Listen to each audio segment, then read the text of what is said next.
Кайсы тармакка тиешелүү? Кара Суу райондук администрациясында дарыгерлер, социалдык кызматкерлер жана аймактык медициналык социалдык эксперттик комиссиянын дарыгерлеринин катышуусунда практикалык семинар өткөрүлдү. Семинарда министрлер кабинетинин токтомдорунун аткарылышы, ден соолугуна мүмкүнчүлүгү чектелген жарандар жөнүндө жобонун жананын аткарылышын көзөмөлгө алуу боюнча маселелер каралды. Ошондой эле майыптыгы бар жарандарды тейлөө сапатын жакшыртуу, ар бир тармак өз милдетин так аткаруу боюнча көзөмөлдү күчөтүү керектиги айтылды. Муратов Ханбек Муратович Кара Суу райондор аралык аймактык комиссияда врач дарыгер болуп иштейм. Социалдык тармакта ден соолугу мүмкүнчүлүгү чектелген адамдарды тейлөө, алардын ичинен оор акыбалда өзүн өзү тейлей албаган адамдарды, балдарды тейлөө боюнча аябай бир көйгөйлүү проблемалар жарылып, ушул өкмөттүн атына, президенттин атына көп даттануулар болуп атканынан ушу бүгүнкү жыйынды райондук мамлекеттик администрациянын райондун жаңы келген акиминин ошол демилгеси сунушу менен топтолуп бүгүн ошол практикалык бир семинар өткөрүп атабыз. Кыргызстанда майыптыгы бар адамдарга кам көрүүнү жакшыртуу үчүн жеткиликтүү өлкө мамлекеттик программасы иштейт. Ал 2030 жылга чейин уланат.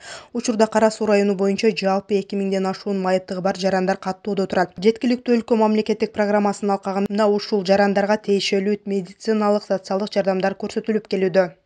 Мен азыркы ушул токтомдун негизинде учурда талап бир аз оорураак, майып болгон балдарга, жарандарга жакындан жардам көрсөтүш керек. Көбү каралбай калып атат, ошолорго жардам көрсөтүлүп, ошо үйүнө барып биз 5-ши күнү жума күнү дайыма ошол жака барабыз. Силер баардыгын жакшынакай кылып даярдап, карталарын түзөп, анан дарыгердин жазуусу боюнча алып келсеңер биз ошол жака барып туруп өткөрүп келебиз. Буну туура деп ойлойм. Жакындан жардам беребиз. Себеби дегенде доп пакеттен рецепттер жазып берип атабыз. Алардын үйүнө барып тез карашат, ал жөнүндө маалыматтар алып келишет, аларга жардам беребиз биз. Эми өлкөдө майыптыкты күбөлөндүрүүдөн өтүү, кайра күбөлөндүрүү, майыптык фактысын аныктоо жол жоболору жөнөкөйлөштүрүлөт. Бул тууралуу Эмгек, социалдык камсыздоо жана миграция министрлиги маалымдады. Мекеме билдиргенде, мурда болуучу медициналык социалдык эксперттик комиссарга ден соолугуна мүмкүнчүлүгү чектелген адамдар 11 документ топтоп беришсе, эми бир гана документ, амбулатордук карта гана керек.